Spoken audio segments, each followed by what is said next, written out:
আপনি কি ভেবেছেন কিভাবে বিশ্ব অর্থনীতি পরিচালিত হয়?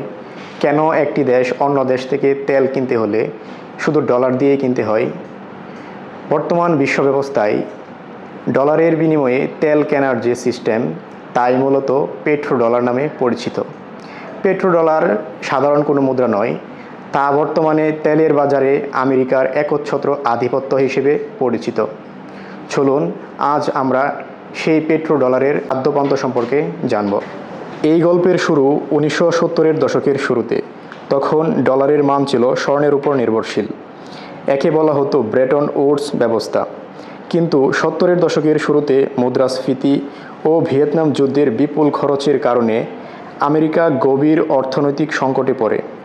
অন্য দেশগুলো যখন ডলারের বদলে আমেরিকা থেকে স্বর্ণ দাবি করতে শুরু করে, তখন মার্কিন কোষাগারে সেই অনুযায়ী পর্যাপ্ত স্বর্ণ ছিল না।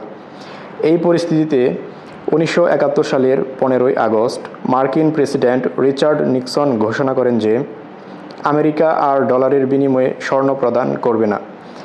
এই ঐতিহাসিক ঘটনাটি অর্থনীতিতে নিক্সন শক বলা হয়। ফলে পুরো বিশ্বে ডলারের উপর আস্থা কমে যায়। আমেরিকার অর্থনীতি ভেঙে পড়ার উপক্রম হয়। তখন তারা একটি মাস্টার প্ল্যান শুরু করে।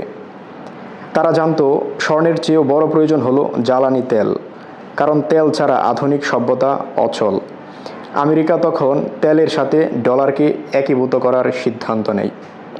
1974 সালের আমেরিকার পররাষ্ট্রমন্ত্রী হেনরি কিসিঞ্জার সৌদি আরব সফর করেন। সেখানে এক ঐতিহাসিক চুক্তি হয়। আমেরিকা সৌদি আরবকে একটি অকল্পনীয় প্রস্তাব দেয়। তারা বলে, আমরা তোমাদের রাজ পরিবারকে আজীবন রক্ষা করব, তোমাদের অত্যাধুনিক অস্ত্র দেব এবং সামরিক নিরাপত্তা দেব। বিনিময়ে তোমাদেরকে সব তেল শুধু ডলারের বিনিময়ে বিক্রি করতে হবে। সৌদি আরব এই প্রস্তাবে রাজি হয়, কারণ তখন তাদের নিরাপত্তার খুব প্রয়োজন ছিল। যেহেতু সৌদি আরব ওপেকের অন্যতম একটি দেশ, তাই বাকি দেশগুলোও এই পথে হাঁটতে শুরু করে। এভাবেই জন্ম হয় পেট্রোডলার সাম্রাজ্যের। আমেরিকা কেন দেউলিয়া হয় না, তার অন্যতম কারণ হচ্ছে সেই পেট্রোডলার। এই সিস্টেমটিকে বলা হয় পেট্রোডলার রিসাইক্লিং। সৌদি আরব বা আরব দেশগুলো তেল বিক্রি করে কোটি কোটি ডলার আয় করে, কিন্তু এই বিপুল পরিমাণ নগদ টাকা তারা ঘরে রাখে না। তারা এই টাকা আবার আমেরিকার ব্যাংকে জমা রাখে অথবা আমেরিকা থেকে বন্ড কেনে। অর্থাৎ তেল বিক্রির টাকা আবার আমেরিকার কাছেই ফিরে আসে। যে কারণে আমেরিকা বিশ্বের সবচেয়ে ঋণগ্রস্ত দেশ হওয়া সত্ত্বেও কখনো দেউলিয়া হয় না, কারণ বিশ্বের সব দেশগুলোকে তেল কেনার জন্য ডলার জমিয়ে রাখতে হয়। এই চাহিদাই ডলারকে টিকিয়ে রাখে।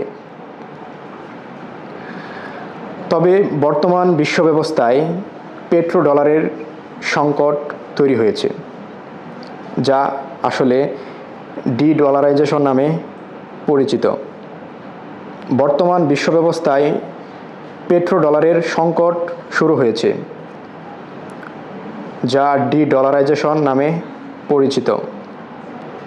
ইরান ও রাশিয়ার মতো দেশগুলো এখন ডলার বর্জন করছে। চীন এখন তাদের নিজস্ব মুদ্রা ইউয়ান দিয়ে তেল কেনার চুক্তি করছে। এমনকি ভারতও এখন রুপিতে তেল কেনার চেষ্টা করছে। সম্প্রতি আমেরিকা ইরান যুদ্ধ পরিস্থিতি এই সংকটকে আরও বাড়িয়ে দিয়েছে। যদি বড় বড় দেশগুলো ডলারের বদলে অন্য মুদ্রায় তেল কেনা শুরু করে, তবে পেট্রোডলার সিস্টেম ভেঙে পড়বে।